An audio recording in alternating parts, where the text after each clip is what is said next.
Magandang umaga po sa lahat. Masaya po ba tayo na nandito po tayo ngayong araw? And God given us a better weather po kumpara kahapon. So we also thank the Lord for this kind of weather. And kung gano'n po, masaya po tayo. Inaanyahan po namin kayo tumayo at purihan po natin ang ating Panginoon.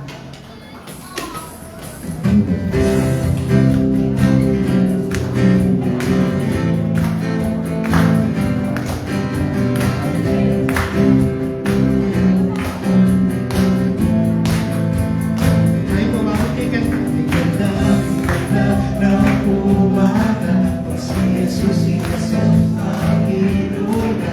Kaya na ng umaga, araw-araw ay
sumamba. Wala nang iba na naisip pa, kundi pasalamatan ka. Buhay ko na, buhay ko na ulit ka. Buhay ko na sa'yo'y sumamba. Wala nang iba na naisip pa, kundi pasalamatan ka. Buhay ko na ulit ka. Buhay ko na sa'yo'y sumamba. Wala nang iba na naisip pa, kundi pasalamatan ka. Salamat, salamat, O Jesus, sa pag-ibig mo. Walang ibang nagmahal sa'kin na katulad mo. Salamat, salamat, O Jesus, sa pag-ibig mo.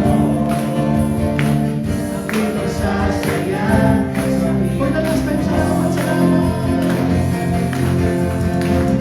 Salamat, salamat, O Jesus, sa pag-ibig mo. Walang ibang nagmahal sa'kin na katulad mo. Salamat, salamat, O Jesus, sa pag-ibig mo. Ako'y magsasaya sa piling mo. Ako'y magsasaya. Ako'y magsasaya sa piling mo. Ako'y magsasaya. Ako'y magsasaya sa piling mo.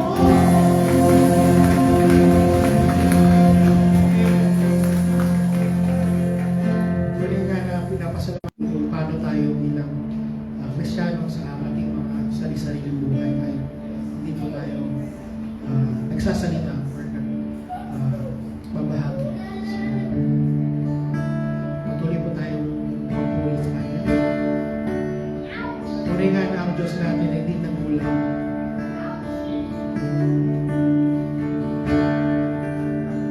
Ikaw lang mag-asa. Pag-asa ko, aming ikaw ang buhay ko, Jesus.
Buti-buti mo, Panginoon,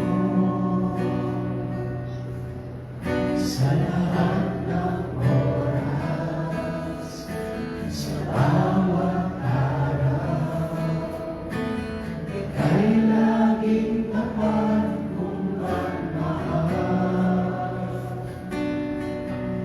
Ang iyong hawak ay pinupuri,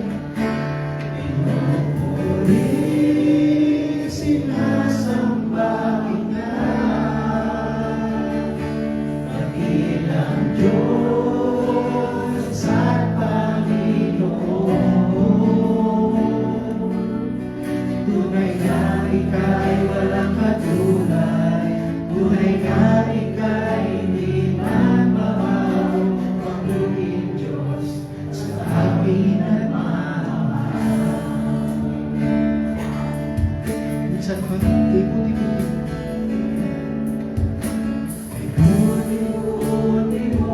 Panginoon, sa lahat ng oras, sa bawat araw, ika'y laging tapat kung magmahal. Ang iyong hawak ay walang hanggan.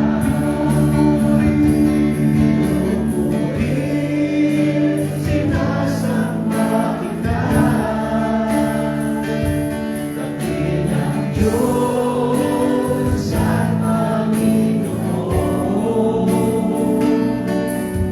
Tunay na ika'y walang katulad, tunay na ika'y di magbabago, mabuting Diyos sa aking nagmamahal.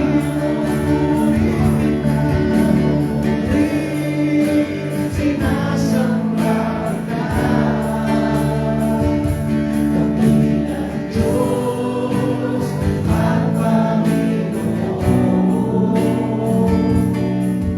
Tunay na ika'y walang katulad, tunay na ika'y di magbabago, mabuting Diyos sa aking nagmamahal. Mabuting Diyos, mabuting Diyos sa aking nagmamahal. Mabuting Diyos, mabuting Diyos sa ating nagmamahal. Pwede mo na natin palakpakan ng ating Diyos. Mahal tayo ng kawan hirap ngayon. Lord, truly we bring back all the glory and all the praise. Amen. Pwede po tayo makaupo.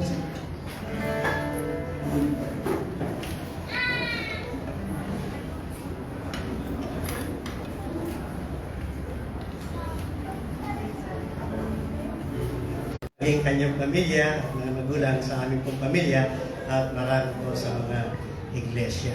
Okay. Siguro mamaya, kung meron kayong patotoo, pwede niyo pong banggitin mamaya sa akin. Ngayong umaga po ay medyo kakaiba po ang ating topic. Okay? At first time ko lamang po ito na mabahagi. In fact, alam ko na itong bagay na ito ay tamang-tama sapagkat nung Sunday, in-advance yung birthday ko, ngayon belated naman. So, birthday ko pa rin kasi nakita ko rito, may mga dagdag na dito. Salamat sa mga kapatid na nagdala niyan at ako'y natutuwa. Ayan. Ang topic po natin, wag mo munang ilalagay, baka maka-offend sa iba sa atin. Huwag kayong ma-offend. Okay po ba? Baka yung iba tumahimik kasi hindi para sa kanya to, para sa ating lahat ito. Ipangako niya, hindi kayo ma-offend, lalo na iba sa atin. Amen po?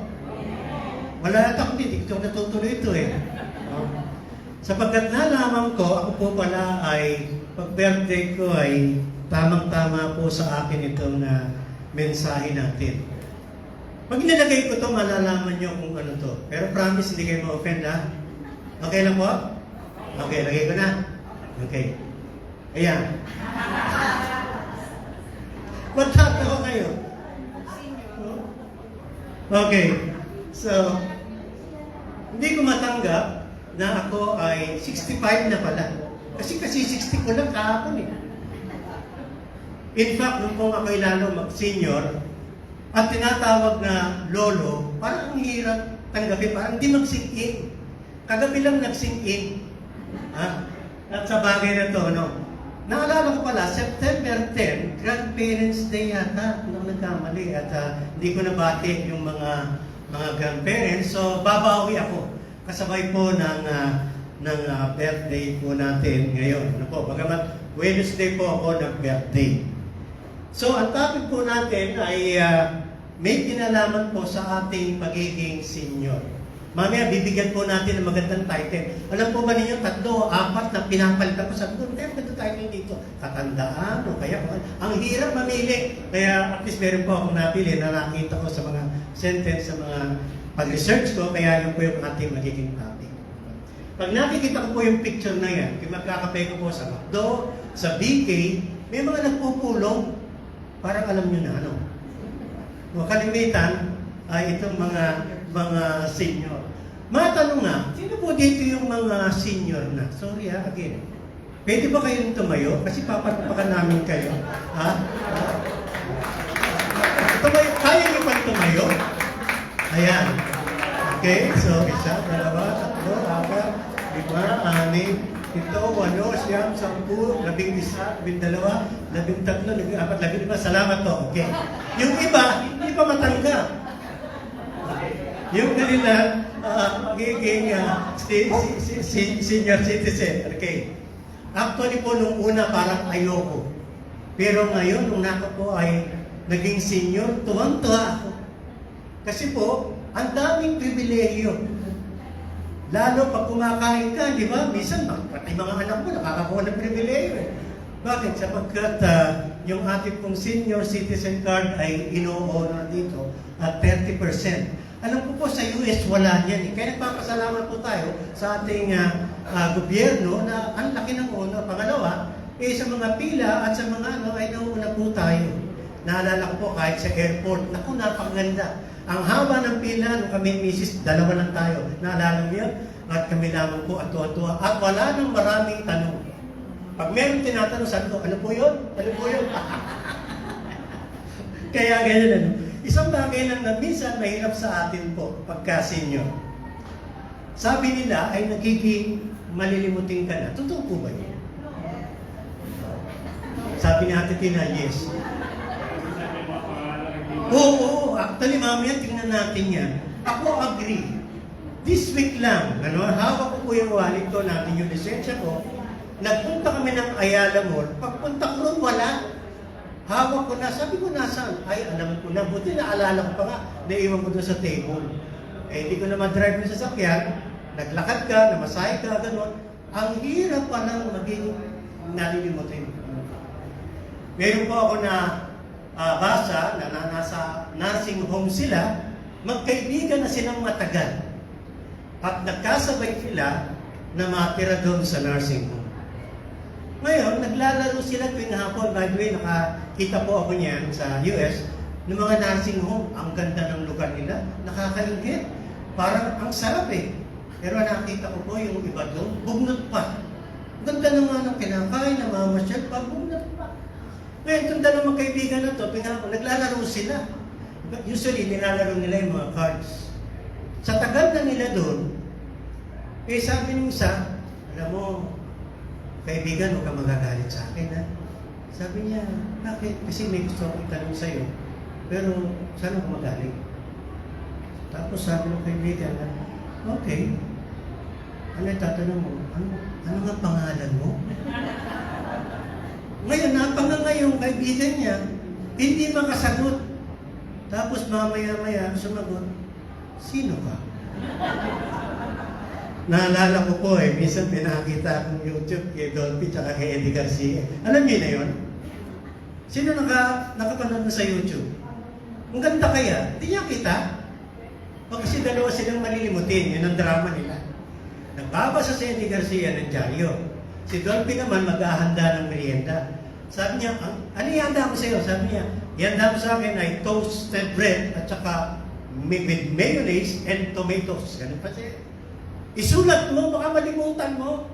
Hindi nga, dito lang ako lalabas eh. O sige, ano yung ano ko? Toasted bread with mayonnaise and tomatoes. Susulat ko pa ba yan? Sabi ni Dolphy. Hindi, isulat mo. Hindi, alam ko na yan. Bago sabi ito, sabi niya, toasted bread with mayonnaise and tomatoes. Okay, pumasok na siya. Nagpasa na siya. Paglabas ni Dolphy, hindi niya talaga napanood Paglabas ni Dolphy, nilagay sa harap, kutsinta. Sabi niya, ano yan? Kutsinta. Sabi ko na malilimutan mo eh. Sabi ni Dolphy, anong nalimutan ko? Walang yog. Tawa ako ng tawa doon sa dalawa. Nakakatuwa po. Pinasasaya ko na baka matulog yung mga senyor.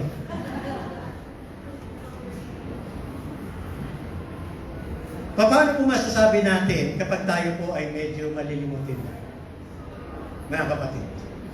Kasi meron dito ako nakita ang sabi, kapag ang isang senior ay nagtatanong na ng paulit-ulit, sa English, asking the same question over and over again. So, ayan, tinitingnan ako. Ikaw yan. Kasi tanong, kasasabi mo lang, ano nga yun? At minsan 3 beses, talagang wala ko sa ano ko, talagang nalilimutan ko rin. In fact, yung susi ko ng, sa limig ko dati, hinahanap ko, hindi ko makita. Pray ako ng pray. Isang araw, tinilis ko yung sasakyan, yung hood sa harap, nandun pala nakapato. Kaya salamat sa nandun doon. Ito pa po, ang sabi nila, yung forgetfulness po na nangangailangan ka na raw ng doktor. O siguro, psychologist, ewan ko. Getting lost in places a person knows well. Nawawala ka doon sa lugar na pamilyar naman siya. Ako may mga ganyang konti, pero at least konti lang. Saan nga ba ito? Ito pa po, having trouble following directions. Ako, nakatingin ka agad si White sa akin. Yung bang nahirap ka na makaunawa, yung mga direktiba, yung mga direction natin. Tapos ito pa po yung meron mong iba, becoming confused about time and people.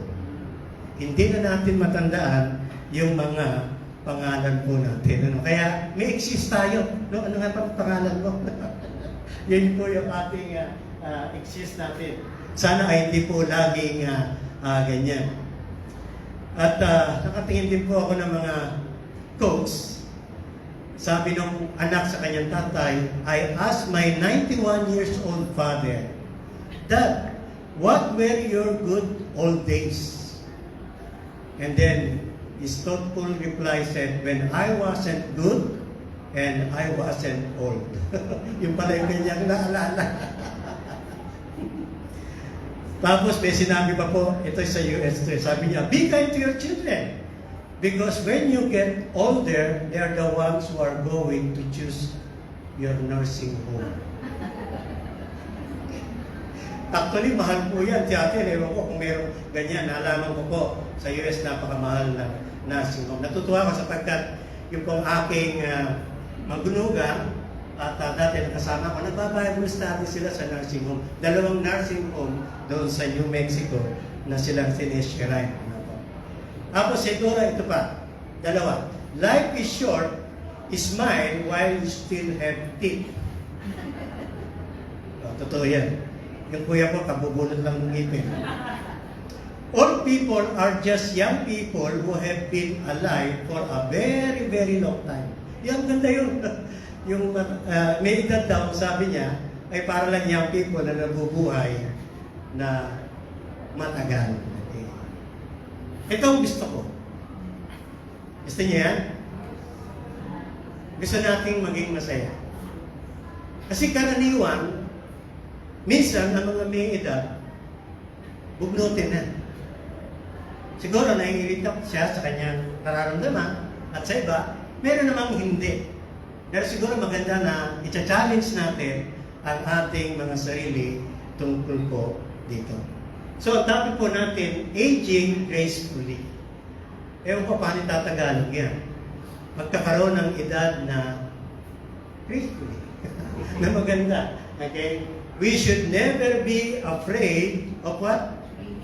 Of aging. Actually, totoo yan, nung ako po ay hindi pa senior, medyo parang ayaw kong abutin yung edad na yun. Ngayon, bukod sa tanggap ko, ay maganda po pala. At meron din pong satisfaction at saka meron din fulfilling. By the way, meron po dito mga ilang taon na lang, magsisenior na.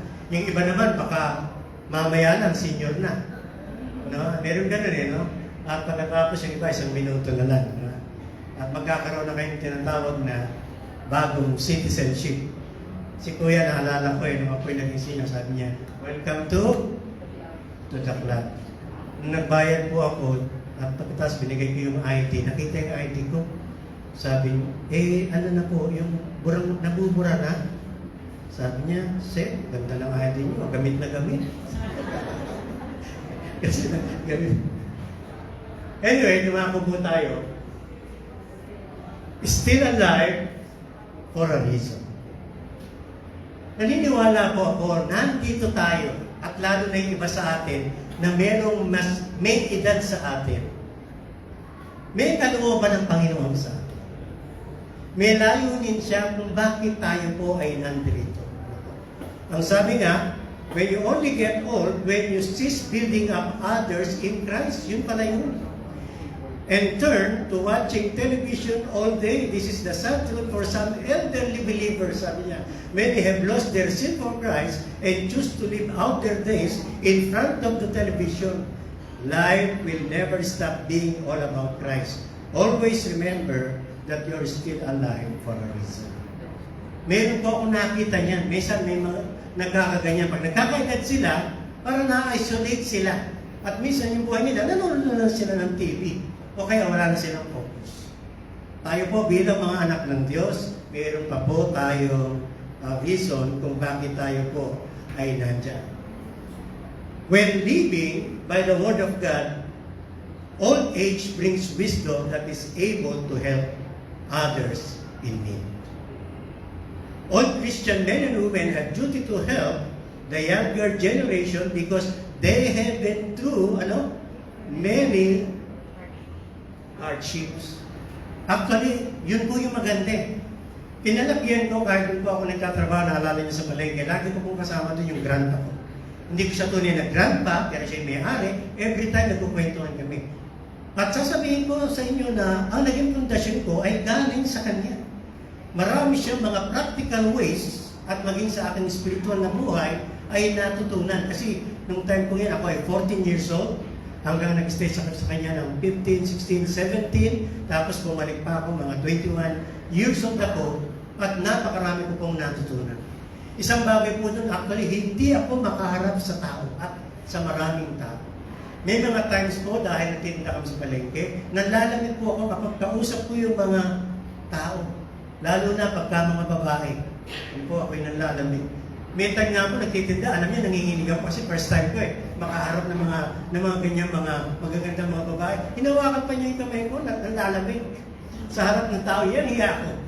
Ibig sabihin, hindi po tayo sanay sa maraming mga bagay, pero dahilan po sa kanyang pagtuturo at pagsama sa akin ay nagiging kalakasan ko sa akin. Marami po akong natutunan. But yung mga younger sa atin, kayo ba ay meron din mga kaibigan at kasama ng mga senior?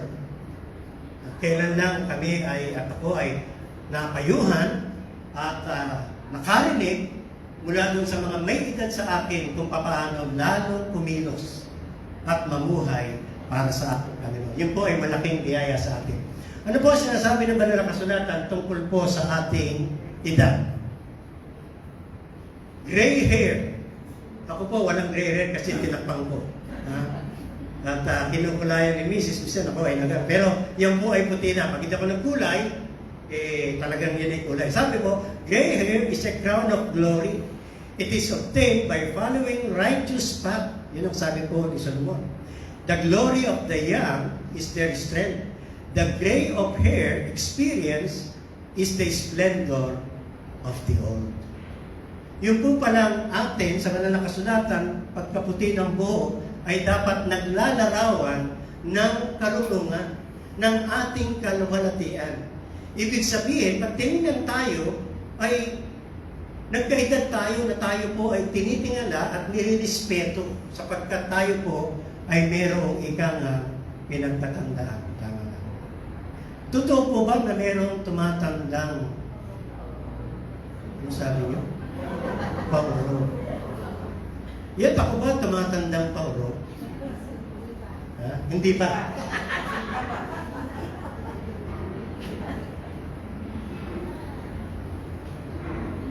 Pag senior ka, nakakainom ka eh. Pero meron mga ganun actually, na meron pong magtanda. Minsan, ang kanilang mga anak, maging ang kanilang siguro mga kaibigan at kasama, minsan ay namumroblema din sila. Sana tayo po bilang mga anak ng Diyos, habang pumuputi ang ating buhok, ay lalo tayong nagiging kaakit-akit, lalo na sa mata ng ating Panginoon. Hindi ko pa malimutan na ako'y nagsinyo. Sabi ko, Lord, tulungan mo ako na maging mabuting anak mo.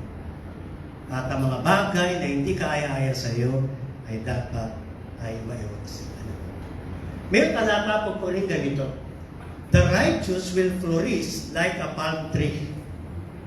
They will grow like a cedar of Lebanon, planted in the house of the Lord. They will flourish in the courts of our God. Tapos ito po inainit ko. They will still bear fruit in what? In old age, they will stay fresh and green. Bakit po? Proclaiming the Lord is upright, He is my rock, and there is no wickedness in Him. Ang ganda po ng talatang yun, anong sabi? Mamumunga pa tayo. Kaya po yung aming pag-uusap, kahit po Zoom namin, doon po sa aming mga pastoral at iba pa, ang sabi, dapat hindi tayo tumitigil na tayo po ay mayroong mga dreams. Kasi yan pala ay biblical. They will still bear fruit in old age. They will stay fresh and green. Ibig sabihin, mayroon pang mga mangyayaring magaganda at bunga na gagawin ang Panginoon sa atin. Ano mo pag i-apply ko kahit sa mga kabataan? Ang Panginoon mula ngayon sa inyong mga kabataan hanggang sa pagdating nitong pinag-uusapan natin, makikita natin ang Panginoon ay gagabayan tayo. May assurance. Ngayon po, nakita na namin yan dahil nauna kami kahit paano, at least sa mga edad ninyo. Pero titignan ko nung ako younger, marami po akong mga bagay na kinatatakutan at minsan hindi ako sigurado kung mangyayari sa buhay ko. Marami mga panalangin, marami mga challenges, pero so far, ngayon ako po ay 65, nakikita ko may mga bagay na problema at mga struggle na sana sabi ko, hindi ko masyadong pinoblema sapagkat nakita ko kung paano kumilos ang Panginoon sa buhay ko at sa buhay namin at sa buhay po ng mga katulad ko. Ang sabi, they will stay fresh and green. Totoo ba yan? Kasi yung fresh. Yung green. Eh ako'y nagpapasalamat po. Minsan, tinitingnan ko yung aking may bahay. Maganda pa rin siya. Fresh and green. Hindi, totoo. Hindi niya alam eh. Kaya na sumusungit minsan patabi. Kasi pagka ganyan, meron kami sa sariling mundo. Pero nakikita ko po siya, sabi ko, ay, Lord talaga. Naalala ko si Peter Brooks when they were in 50. Si Peter Brooks, nag-uusap kami tungkol sa aming mga asawa. Sabi niya, honestly, sabi niya, mas maganda si Karen ngayon kaysa mo. Yeah, that is maybe siguro late 40s or 50s yan. Hindi ko malimutan yun. And I think he's right. May mga pagkakataon, marahil ang tingin natin ay hindi lang panglabas na anyo ang ating tinitingnan. Alam po ba ninyo, kahit sa pangangaral at sa pagka-counsel at pagtuturo, lalo na ng mga tulad namin ng mga senior, ang mga nakikinig ay tumitingin po sa atin. Sabi nga, pinifilter, depende yung mga salita kung saan at kung kanino nanggagaling. Hindi po natin maiwasan na hindi po pwedeng pagsamahin ang mga sinasabi natin sa ating pagkatao. sapagkat alam po nila ang aking mga buhay. Alam po nila kung sino tayo. Kaya isa po sa panalangin ko, maging totoo tayo unang-una sa harap ng Panginoon. Ano man ang nangyayari, ang Panginoon ang talaga nakakaalam ng buhay natin. And He was as strong as ever. Nung nabasa ko to, sabi ko, Lord, gusto kong na yung pagtanda, masasabi natin, the Lord has blessed us in every way. Ibig sabihin, physically, materially, relationally, lahat ng aspeto natin ay pinagpala ng ating Panginoon. Ako naniniwala, yung mga magulang, minsan, kinukulong, di malabo ang kanyang mga mata. Sabi ko, tinitingnan ko po eh. Pero po kasi yung i-confess. Yung kanang mata ko, malinaw. Yung kaliwang mata ko po, medyo blurred. Parang palagay ko, meron siyang katarata. Kaya pag tinignan ko, parang may ulan. Minsan, tinitingnan ko gano'n. Nung nasa mula ko, nalimutan ko, tinitingnan ako yung babae, kala tinitingnan ako siya. Kaya nag-iingat ako. Kasi tinitingnan ko, nag-iingat. O kaya, nag-worse. Kaya siguro, later on, titingnan ko. Pero naisip ko, sabi ko, Lord, kung hindi man niyo pagalingin to, bigyan niyo ako ng malinaw na pag-iisip. Mas gusto ko. Kasi ang hirap sabihin nung pag kumatok yung message ko, ayoko nun. Mas gusto ko po, mas lumalalim ang ating kaunawaan sa salita ng Panginoon. Naunawaan natin lalo, higit yung mabuti at masama. At nakapagpapayo tayo ng mabuti at matuwid kaysa sa iba. May mga may edad, may mga kapatid, pero yung kanilang pag-iisip, nakita ko, mas lalo silang naging spiritual.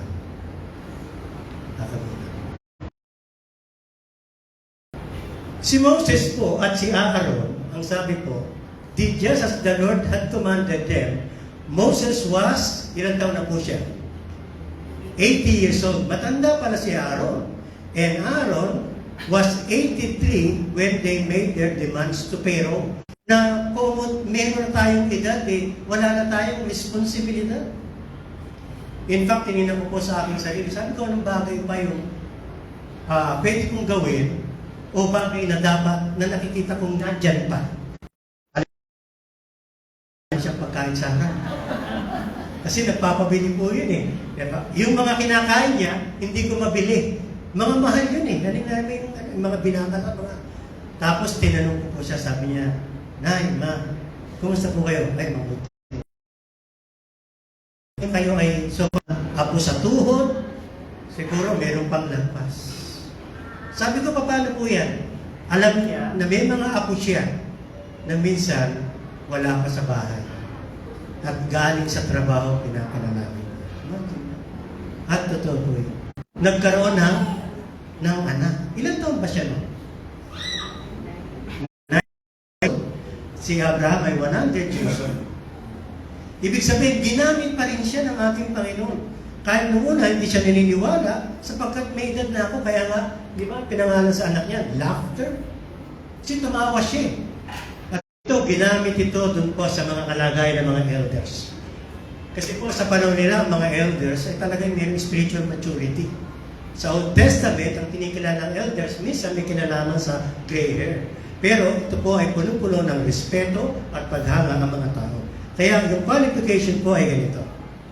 Other women, likewise, are to be what? Reverent in behavior, not slanderers, or slaves to too much wine. They are to teach what is good, and so train the young women to love their husbands and children. To be self-controlled, pure, working at home, kind, submissive to their own husbands, that the word of God may not be revived.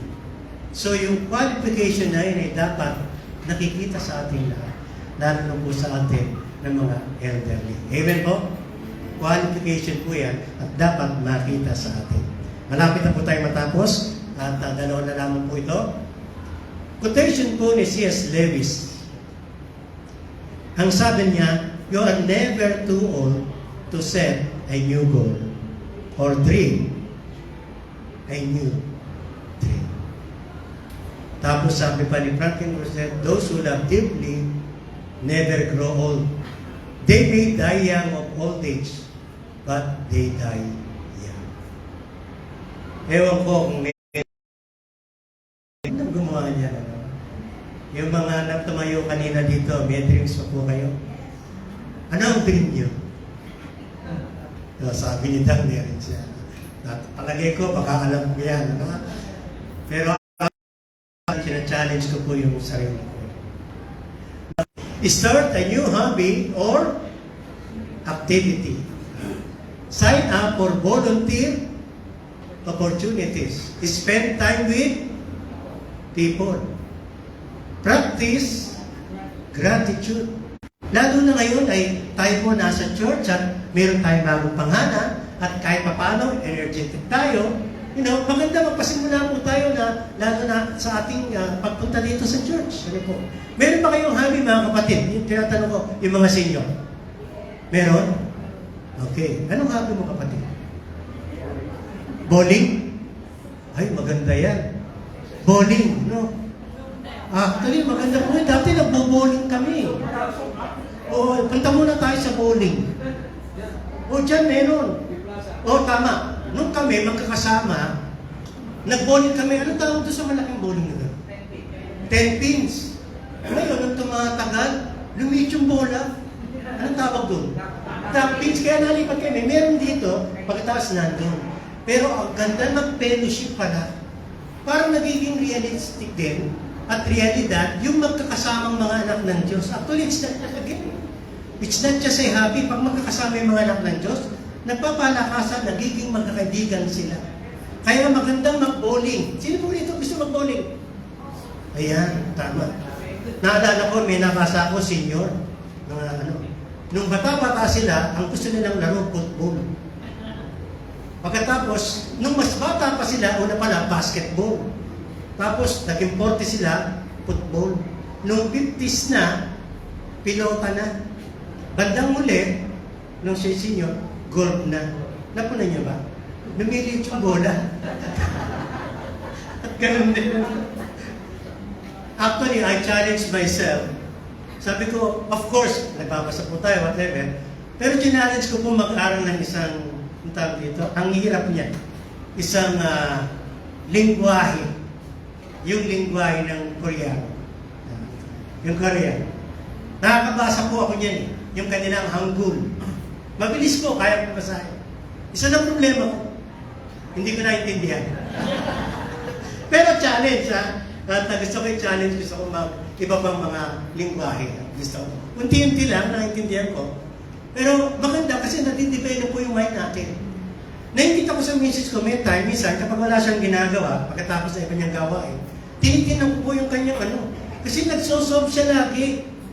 O yung puzzle, yung word puzzle ba yun? Magkwento muna tayo bago tayo magtapos ha. Yung puzzle, ang problema, minsan, ang sakit na noon mo, nagbabasa ako, nagaganit yun, pasosolve pa sa akin yung puzzle. Pero hanga ako, kasi marami nagsasabi, nakakatulong po daw yun na ang ating, napapractice ang ating mind. Tama, no? Kaya habang nag-aaral yata ng isa dito, nagpapasok, hindi na. Ito ba po? Volunteer opportunities.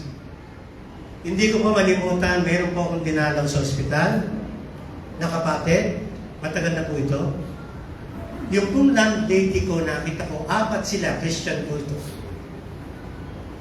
At sila po ay nag-share ng ebanghelyo sa loob ng ospital. May hospital po sila sa akin. Siguro mga 70s na sila noon. And yet, itong 4 na elderly babae na doon, iniisa-isa po nila. At ang sabi, pwede po tayong panalangin. At pagkatapos, sinishare po nila ebanghelyo. Naririnig ko kasi, nung tumingin ako, nakilala niya ako, landlady ko siya. Nung umaalis na sila sa akin, sabi ko, pwede pala. Pwede pala. Spend time with people. Huwag tayo mag-isa. Kalimitan, minsan ay gusto natin ay sa sarili na po. Isa po sa ako'y natutuwa na dating hindi ako sarinong araw. Mas gusto ko po na mayroong kinakausap. mas gusto ko na mayroong kasama. Madali po sa akin na mag-start ng conversation. Kapag hindi siya magkausap, di okay lang.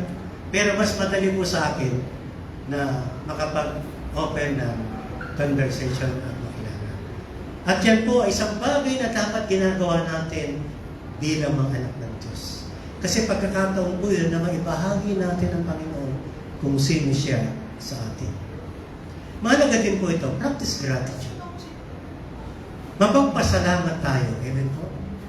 Nalalabas sa ating mga bibig yung salamat sa Panginoon. Kasi narinig ko po yan sa elderly na kinalakihan ko eh. Ang lumalabas sa bibig nila, sabi, salamat sa ating Panginoon. Alam mo, hindi mo kailangan hintayin na ikaw ang magkaedad para maging, yung practice gratitude. Nalalabas sa ating mga bibig, Lord, salamat po. Narinig ko sa ating mga magulang yan. May sinasabi silang may awa ang Diyos. Ang bigat ng aming nararanasan. May time na nalipat kami ng bahay sa isang bundok, kami magkakapatid, walang kuryente, walang tubig, walang mga tao. Nagpe-pray ang ating magulang at nakapunta kami sa bundok.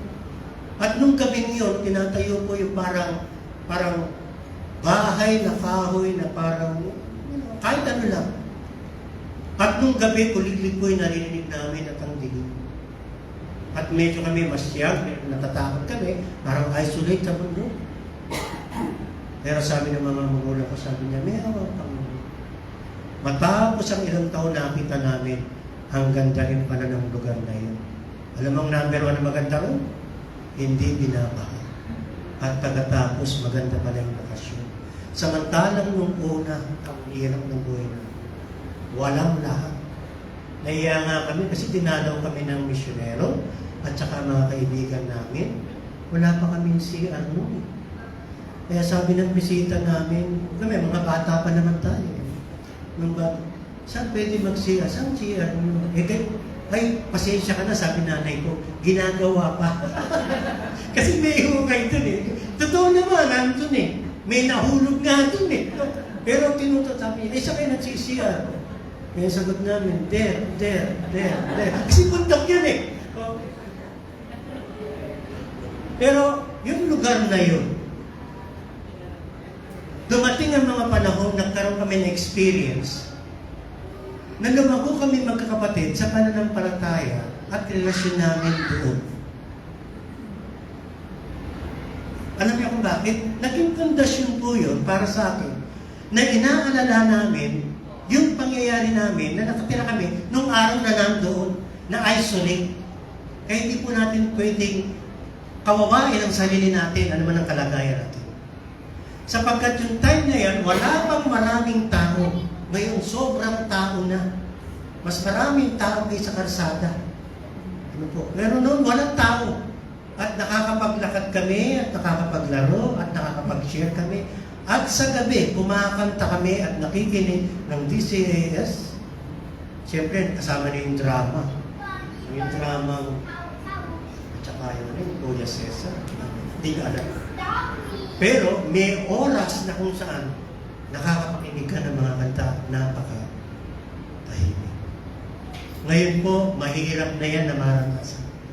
Maghanap kayo ng lugar, maraming mga tao. Okay lang yan, pero minsan naghahanap ka ng mga katahimikan. Ito pa. Smile and laugh po. Ito sa atin. Smile nyo nga kung kaya nyo pa. Meron ng iba, sabi nga ni Chuck Swindoll, iba, hindi na tumatawa eh. Yung isa ng expression, ay, nakakita ko niyan. Ang tawag sa kanya ay taong bato. Ewan ko. Hindi na po, nung nag-smile siya, nagka-crack na. Kasi sa tagal na, hindi, walang expression, kaya na nag-smile siya, tumawa, maraming kasi nandun na yun. Pero isa pong maganda na kalakihan natin, lalo na sa loob ng church ng mga anak ng Diyos, na makita sa atin na tayo po ay masaya. Answered prayer o hindi, may sakit o hindi, nandoon na gumapaw yung kaligayahan at kapayapaan na meron tayo. Salamat sa Panginoon sapagkat titingnan ko yung ating mga sarili, nandun ba yung kaligayahan natin? Madalas po ba tayong tumatawa at nag-i-smile kahit nag-iisa? Kaya ba na yan, ano? Sabi po nila, maging sa akin mapagpataw. Pero actually po, pagtitinan ko, nagpapasalamat ako sa Panginoon. Nakilala ko siya talagang, so far, natin ang kaligayahan ng Panginoon. Na dapat makita sa atin. Kaysa po sa mga bagay na mga tinatangkilik natin at mga bagay na mga nararanasan natin na tayo ay maligaya. Hindi kaya nahadlangan ng ibang tao sapagkat nakikita nila sa atin na kapag kasama tayo ay naboboard sila. Parang wala tayong kaligayahan. Hindi dapat. Sapagkat tayo po ay masaya at maliligaya mga anak ng Diyos. Amen po? Amen. Ayan. Oh, huli na to. Nag-i-exercise ba tayo? Tumayo nga tayong lahat kasi closing na tayo. Tumayo nga. Kaya salamat sa Panginoon. Okay. Oo. Ako din, meron niya kunya na at may sciatica. Alam po ninyo yung pang-ating mga nakasang mga talata at narinig. Masasabi ko po maging sa bawat isa sa atin, anumang edad meron tayo. Napakabuti ng Diyos. Kami po, at least sa mga iba na medyo may edad, ipapatotoo ko po at ipapatotoo natin. Tapat ang Diyos. Tapat ang Diyos.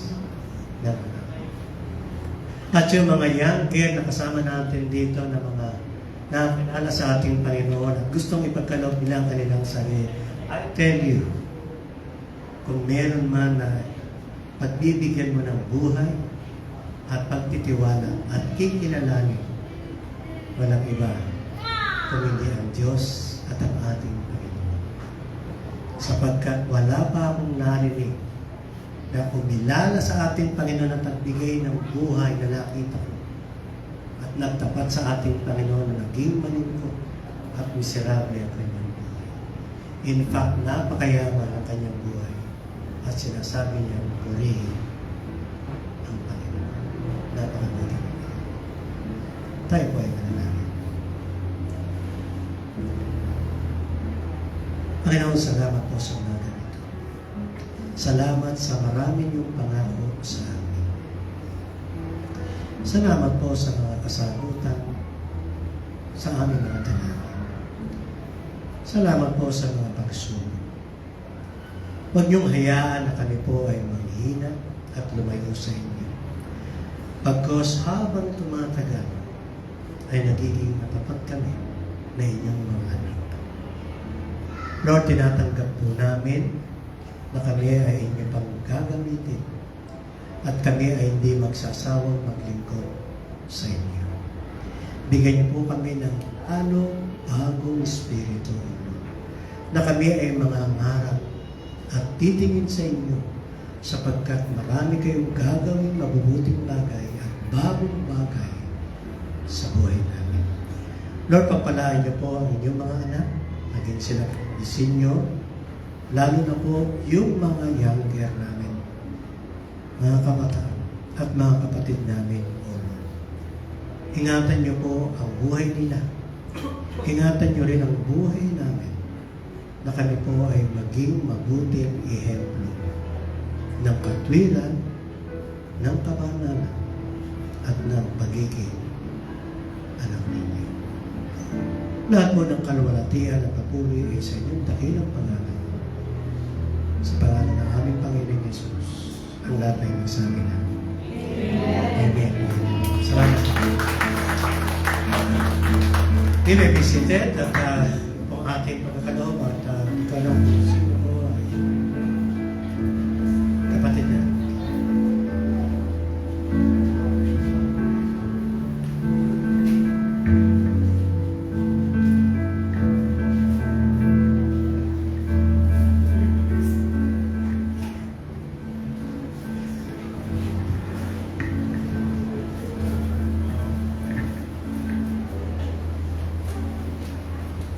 Magandang umaga sa lahat. Masaya pa rin ba tayo? Yun ang kailangan natin sa portion na ito. Tithes and offering. Ano ang tithes? Ang ibig sabihin niyan ay 1/10. Ang offering, yan ay ang pagbibigay over and above ng ating tithes. Pwede rin itong love offering, mission offering, o first fruit offering. Pero yung tithes, kinukonsider akong isang church ordinance. Bakit? Ayon sa Malakay 3:10, sabi ng Panginoon, bring ye all the tithes. So yung bring, di ba, parang kautusan sa atin na dalhin ng lahat ng tithes sa kanyang tahanan. At ito ay may purpose.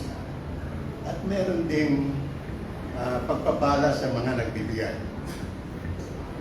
Ang sabi nga dun sa 2 Corinthians 9:6-8, for God loves a cheerful giver, and God is able to bless you abundantly, so that in all things, at all times, having all that you need.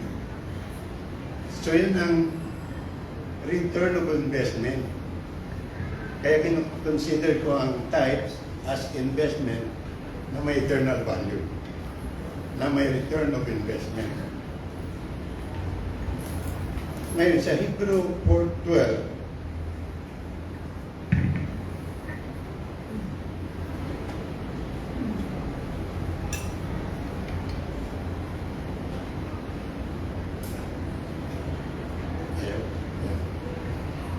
sabi sa Hebrew 4:12, for the word of God is quick and powerful, is sharper than any two-edged sword, piercing even to the dividing asunder of soul and spirit, and of the joints and marrow, and is discerner of the thoughts, intents of the heart. So kung may pagpapala sa ating pagsunod, meron ding babala doon sa mga hindi sumusunod. Doon sa Malakay 3:8,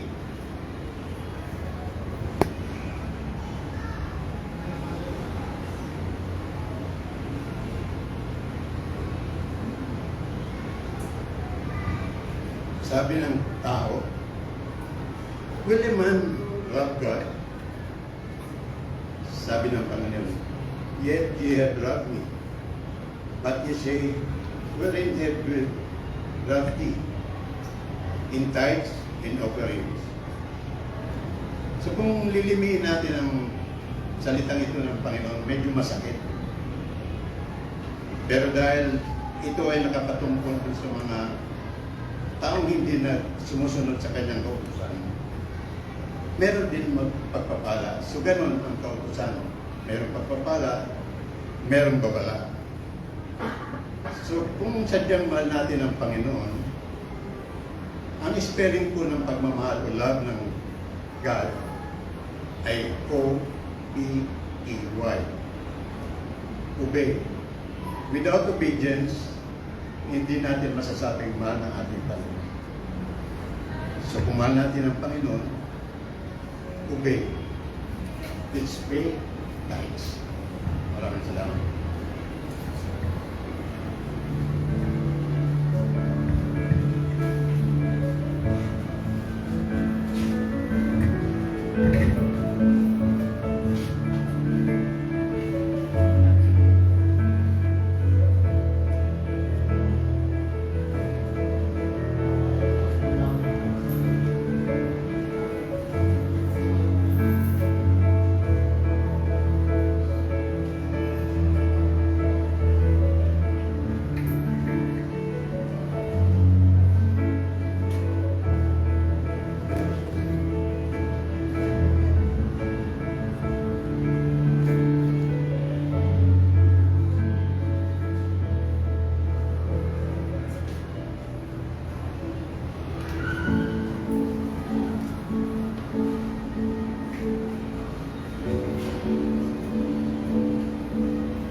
pasensya na maiksi lang yung sharing ko. Kanina umaga lang sinabi sa akin. So, let's pray. Ama naming Diyos, marami pong salamat sa pagkakataong ito na kami po ay makapagbigay, O Lord. Alam po namin ang aming pagbibigay ay siya rin daluyan ang aming mga pagpapala, O Lord. Dalangin ko po na ang lahat ng pagbibigay na nagbigay ay yung pagpalain at huwag katapusin sa kanilang mga pangangailangan, O Lord. Dalangin ko rin po na ang aming binigay ay maging kagamit-gamit dito sa aming church. Lahat ang ito'y dinadalangin namin sa matamis na pangalan ni Jesus. Amen.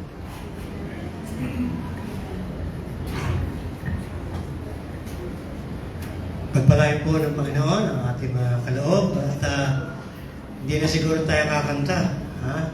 Birthday ko na Sunday, birthday ko ngayon pa.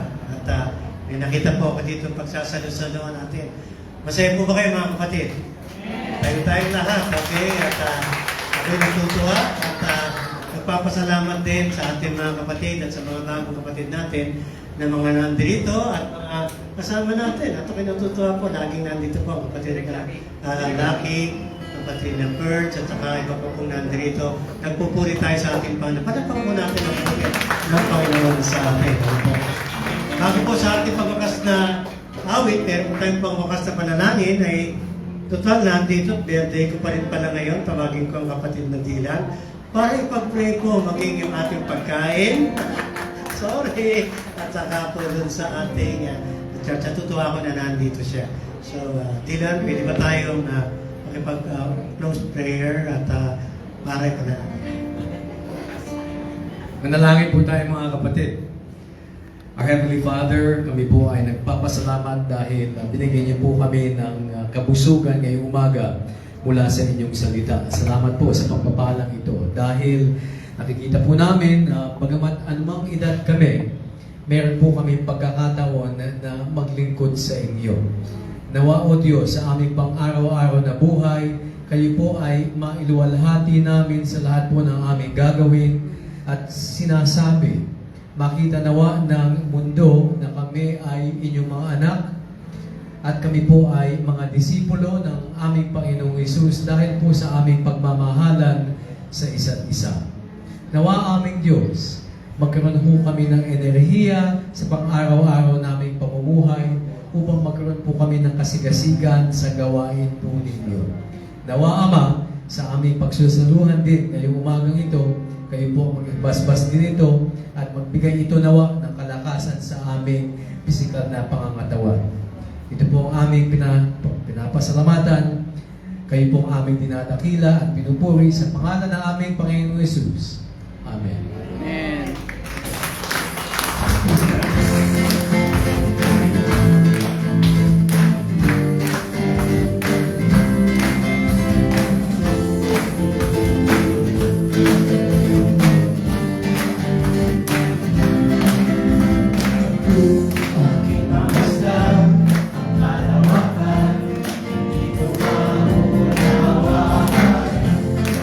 Dahilan kung bakit ako'y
God bless you everyone.